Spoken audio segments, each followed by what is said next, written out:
I've got a very, very powerful, yet extremely simple and easy to understand point for you that will help you expose Muhammad whenever there's breaking news of mob violence over allegations of blasphemy. You'll want to keep this handy. You want to keep this in your tool belt because we all know that more mob violence is coming in places like Pakistan.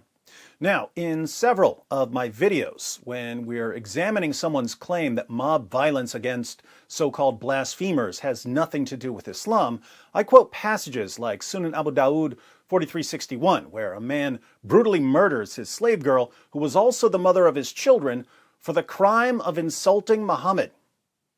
But there's something in this passage that I've never pointed out, and once you see it, you'll understand why Muhammad is the one to blame for vigilante violence in Islam, and you'll be able to show Muslims why their prophet is directly responsible for the mob violence we see in the Muslim world.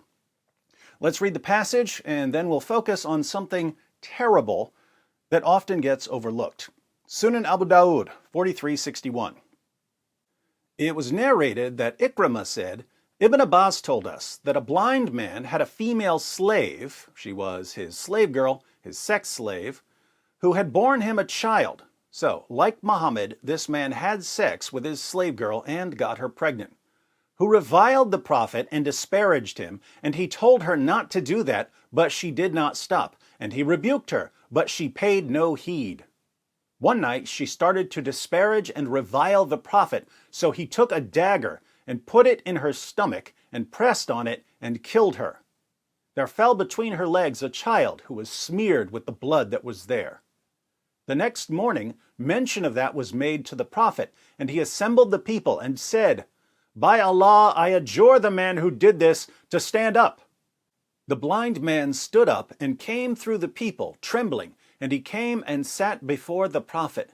He said, O Messenger of Allah, I am the one who did it. She used to revile you and disparage you, and I told her not to do it, but she did not stop. And I rebuked her, but she paid no heed. I have 2 sons from her, who are like 2 pearls, and she was good to me. Last night she started to revile you and disparage you, and I took a dagger and placed it on her stomach, and I pressed on it until I killed her. The Prophet said, Bear witness that no retaliation is due for her blood. This story is so horrible that it's easy to overlook the connection to mob violence in the world today. And the way the hadith is written, it's easy to miss the problem. The way the hadith is written, we're told that the slave girl insulted Muhammad and that there was no retaliation for her murder because she had insulted Muhammad. So the takeaway is that it's okay to murder someone for insulting Muhammad. That's bad enough, but take a closer look and you'll see that it's actually much, much worse. Think about this. How do we know what the slave girl did? How do we know that she insulted Muhammad? The only evidence against her is the testimony of her slave master who brutally murdered her. The only evidence against her comes from her killer. Think about it from the perspective of an investigation. Muslims find the body of a girl who's been stabbed to death. They tell Muhammad. Muhammad says, whoever did this, stand up now. The murderer knows that it's only a matter of seconds before someone says, hey, that's so-and-so's slave girl. They argue a lot, and now she's dead. So he stands up and says, yes, I brutally murdered her, but I couldn't help myself because she insulted you. And the man gets away with murder. Muhammad says, no retaliation for the murder. After all, she made fun of me. Now, maybe she did make fun of Muhammad. Who can blame her? He's the most obvious false prophet in history. But again, how do we know that she said anything about Muhammad? How do we know that her master didn't murder her for a completely different reason? How do we know that he didn't murder her for burning his falafel, or for calling him a loser, or for laughing at the size of his bank account? He could have murdered her for anything and then claimed that she insulted Muhammad, knowing that this would give him the best chance of getting away with murder. Muhammad set a very dangerous precedent here.